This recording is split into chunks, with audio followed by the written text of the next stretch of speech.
Welcome to the Deep Dive, the place where we sift through, all the articles and spec sheets to get you the essence of what you actually need to know. We're giving you the shortcut.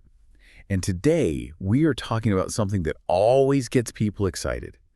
Finding just exceptional value. And what we're diving into specifically is all the source material around Samsung's brand new tablet, the Galaxy Tab A11 Plus Day. Right. And for you, the listener, our mission here is pretty straightforward. We're going to break down everything we found and figure out if this thing genuinely sets a new budget benchmark. Or is there a catch? A big hidden flaw that everyone seems to be missing. Exactly. And that all starts with the price. I mean, when I first saw the number, my jaw just dropped. $250. For a Samsung device. Yeah. That's not even a budget price. That's almost an impulse buy.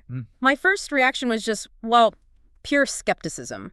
How can they possibly deliver anything good at that price? And that's a totally warranted suspicion, based on history. Right. But what our analysis shows is that Samsung isn't treating this as a compromise. No, they're treating it as an attack, a direct challenge to the entire entry-level market. Okay, so let's start with the first thing you notice, the screen. This isn't some tiny device. We're talking about a big 11-inch form factor. Great for watching movies, reading, that sort of thing. And the resolution is 1920 by 1200. I mean, it's perfectly respectable, sharp enough for sure. And it is a TFT LCD display. So for you, the listener, that just means you're not getting those super deep blacks of a premium OLED screen. But it's reliable. It's reliable, it's color accurate, it's a totally functional panel for this price. No complaints there. Functional is one thing, but then the sources drop the first real shocker.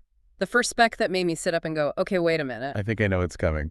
The Galaxy Tab A11 Plus has a 90 Hz refresh rate. And that is the kicker. That's the one thing all the reviewers flagged immediately. For anyone who doesn't live and breathe display tech, what does that actually mean? So your screen updates its image a certain number of times per second.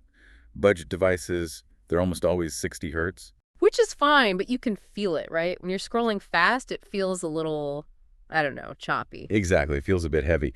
But when you jump to 90 hertz, you're getting 50% more information on the screen every second. So everything just feels smoother. Liquid, smooth.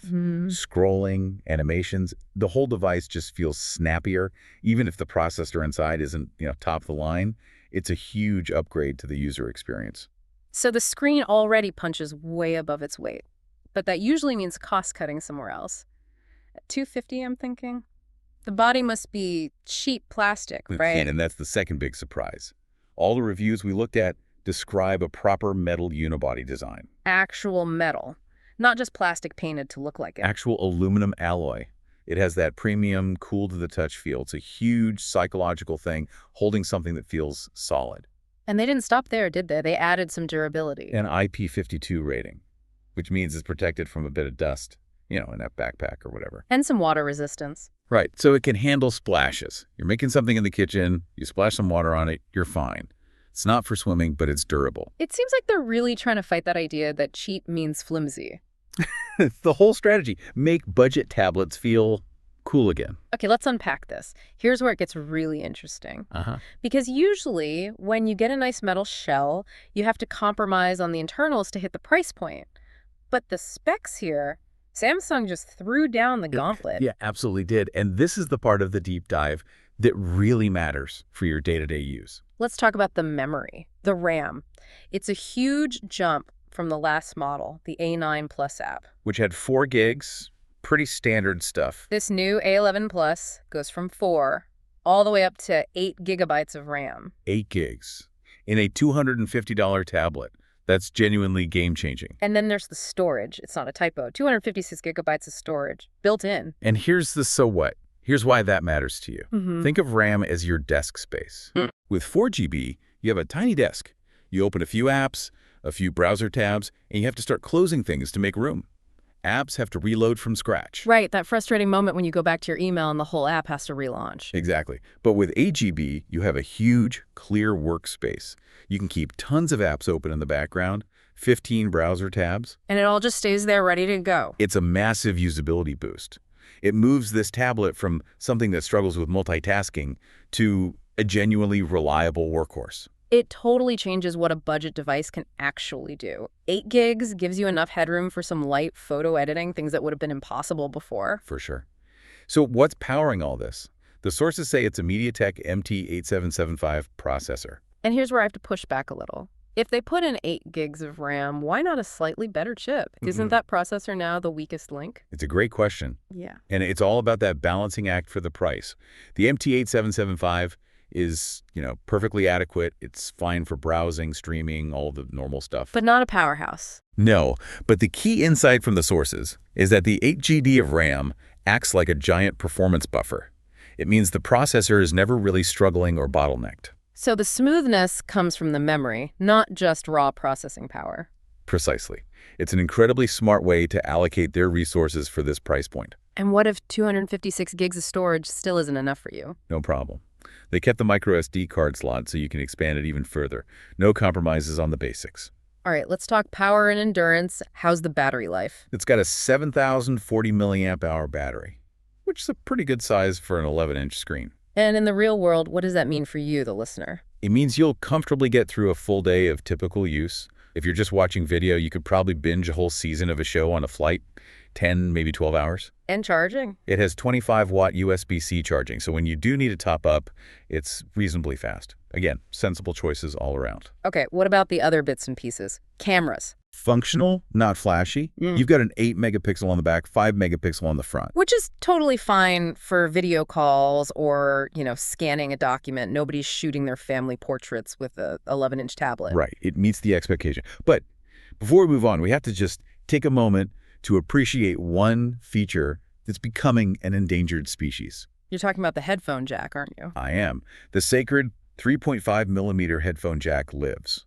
For students, for families, for anyone who just wants to plug in a simple pair of wired headphones. No dongles? No dongles required. It's a small thing, but it's a huge quality of life win. It really is. Okay, so we've covered all the good stuff. The metal build, the 90-hertz screen, the massive RAM. We have to address the catch. Just trade off. The one weird omission? The place where they clearly cut a corner to hit that price. And it has to be security. Yeah. There's no fingerprint sensor. It just uses camera-based face recognition to unlock. And that is definitely the weakest point. It forces you to use a method that's less secure and, honestly, just less convenient. I mean, camera-based face unlock can be so hit or miss, especially in low light. Isn't that a huge sacrifice? It is a calculated trade-off. What's fascinating here is how Samsung weighed the options. How so? Well, you notice the benefit of 8 GB of RAM and a smooth screen every single second you use the device. Right. You only notice the lack of a fingerprint sensor for the 2 seconds it takes to unlock it. They prioritized the constant daily performance over that one interaction. That's a really interesting way to look at it. They put the value where you feel it the most. Exactly.